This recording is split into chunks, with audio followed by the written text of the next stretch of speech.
नमस्कार दोस्तों, स्वागत है आप सभी का आपके अपने परिवार संस्कृत प्रभाव मित्रों।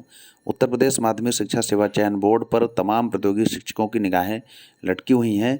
उन सभी प्रतियोगी शिक्षकों की निगाहें हैं जिनका अभी तक समायोजन नहीं हो पाया है। उन सभी प्रतियोगी शिक्षकों की निगाहें लटकी हुई हैं जिनका अभी तक वेटिंग लिस्ट क्लियर नहीं हो पाया है। उन सभी प्रतियोगी शिक्षकों को इंतजार है कि कब तक आखिर में जो 27,000 पदों पर विज्ञप्ति आनी थी वह कब आएगी। तो जैसा कि सोशल मीडिया के माध्यम से आप सभी को ज्ञात होगा कि लगभग 7,268 पदों पर ही विज्ञापन आने की संभावनाएं बन रही हैं। लेकिन हो सकता है कि दबाव प्रतियोगी मोर्चा इत्यादि प्रतियोगी शिक्षकों का अगर हो तो हो सकता है पद इसके बढ़ भी सकते हैं, जिसका जीता जागता एक उदाहरण आप सबके बीच में उपस्थित कर रहा हूं। नया विज्ञापन वर्ष 2022 को विज्ञापित किए जाने को लेकर प्रतियोगी मोर्चा का एक प्रतिनिधिमंडल आपसे मिलने के संबंध में यानी अध्यक्ष माध्यमिक शिक्षा सेवा चयन बोर्ड एलनगंज प्रयागराज को यह संबोधित है। लेकिन एक सवाल और है कि 8 यानी आज नहीं कल की डेट में लगभग 5 से 6 सदस्यों का कार्यकाल पूर्ण हो रहा है। तो मैं आपको बता दूं कि पिछली बार भी इसी प्रकार का कार्यकाल पूर्ण हुआ था, लेकिन पूर्ण होने के बाद जो है उस पर राज्यपाल महोदया के द्वारा जो है कार्यकाल बढ़ाया गया था। तो यहाँ से देख सकते हैं ये तो यद्यप पुराना लेटर है, 7 अप्रैल 2020 का है। इसी के आधार पर हम लोग अनुमान लगा सकते हैं कि इनका जिनका भी कार्यकाल पूर्ण हो रहा है, जैसे doctor Dhirendra Dwivedi, doctor Harendra Kumar Rai, doctor Ajit Singh, doctor Dinesh मर्द त्रिपाठी, डॉक्टर ओम प्रकाश राय, तो इनका भी कार्यकाल जो है ये बढ़ाया जा सकता है।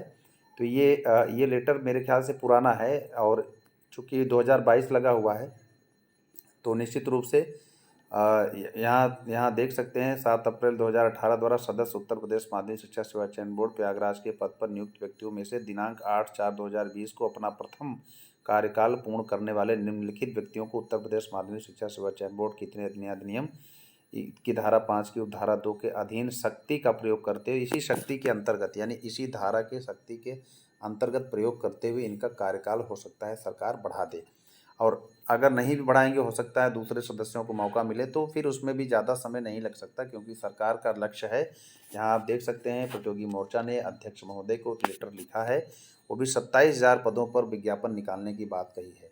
तमाम ऐसे प्रतियोगी शिक्षक हैं जिनका अभी तक जो है साक्षात्कार नहीं हो पाया है, रिजल्ट नहीं आ पाया है। जैसा कि आप सभी लोग जानते हैं 2016 का बायोलॉजी का भी मामला है, वेटिंग लिस्ट वालों का विशेष मुद्दा है और इस पर जो है कार्यवाही होनी है। तो तमाम ऐसे मुद्दे हैं जिस पर जो है प्रतियोगी शिक्षकों की आंखें जो है निगाहें गड़ी हुई हैं। तो आप ये समझिए कि अभी जो हाल में चल रहा है विज्ञापन की जो चर्चाएं चल रही हैं उसमें 7,200 कुछ पदों की बातें चल रही हैं, लेकिन इसमें अभी तक सभी शिक्षकों का कहना है कि 27,000 पद रिक्त हैं, 27,000 पदों पर जो है विज्ञापन आना चाहिए। तो ये एक लेटर है प्रतियोगी मोर्चा का 5/4/2022 को दिया गया था विक्की खान के द्वारा। और ये हम आपको लेटर इसलिए दिखा रहे हैं कि इसी लेटर में ये कहा गया है कि शक्ति का प्रयोग करते हुए इनका कार्यकाल बढ़ाया जा सकता है। तो यहाँ से देख सकते हैं, तो यहाँ लिखा है यदि नवगठित उत्तर प्रदेश शिक्षा सेवा चयन आयोग उक्त सदस्यों की पदावधि पूर्ण होने के पूर्व प्रवृत्त हो जाता है तो आयोग के प्रवृत्त होने की तिथि से सदस्यों का कार्यकाल स्वतः समाप्त माना जाएगा।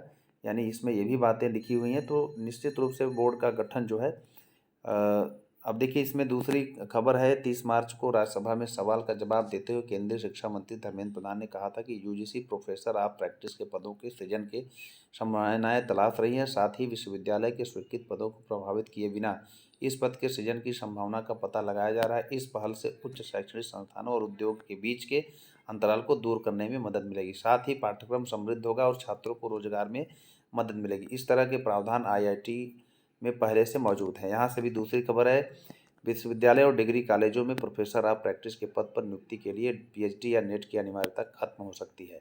हालांकि यूजीसी सूत्रों ने ये भी कहा है कि फिलहाल किसी ठोस नतीजे तक पहुंचने की प्रक्रिया में कुछ महीनों का वक्त लग सकता है। मित्रों, आप सबको बता दूं कि यूजीसी ने एक बड़ी अच्छी जो है बातें कही है। जो 11 प्रतियोगी शिक्षक हैं जूनियर रिसर्च फेलोशिप पास किए हुए हैं परीक्षा, उनके समय को बढ़ाया गया है कोविड-19 की वजह से, जिसका कार्यकाल जो है लगभग 2 साल का था कि 2 साल के अंतर्गत आपको अगर फेलोशिप लेना है तो कहीं न कहीं पर आपको पीएचडी के लिए एनरोल्ड होना होता है, जिसका कार्यकाल बढ़ा है। ये बड़ी खुशखबरी की बात है। केंद्रीय विश्वविद्यालय में पढ़ाने के लिए पीएचडी डिग्री अनिवार्यता खत्म हो सकती है। एक जानकारी के मुताबिक विश्वविद्यालय अनुदान आयोग पीएचडी और नेट अनिवार्यता को खत्म करने पर विचार कर रहा है। उत्तर प्रदेश शिक्षा आयोग में भी 2000 पदों के लिए नए विज्ञापन के लिए प्रतियोगी मोर्चा का प्रयास तेज। यानी विक्की खान का यह कहना है लगभग उत्तर प्रदेश उच्चतर शिक्षा आयोग में 2000 पद रिक्त हैं। जिस प्रकार से आप सभी को पता था, अभी कोड 50 के तहत अभी हाल ही में बहुत सारे विषयों का इंटरव्यू होकर के रिजल्ट आया है और 2000 उसी में से रिक्त पद हैं। उन्हीं 2000 पदों पर पुनः जो है विज्ञापन आ सकता है और इस पर प्रतियोगी मोर्चा का प्रयास तेज हो गया है। तो ये आज के लिए इतनी ही खबर है। और एक खबर और है, उत्तर प्रदेश स्टेट परीक्षा का जो रिजल्ट है वह 7 अप्रैल को देखिए कार्यक्रम का विवरण दिया हुआ है। उत्तरमाला को अद्यतन करके वेबसाइट पर डालने की तिथि, यानी उत्तरमाला संशोधित जो आएगी वह 7 तारीख को आएगी, आज आएगी और संशोधित उत्तरमाला के अनुसार परीक्षा परिणाम घोषित किया जाएगा 8/4/2022 को।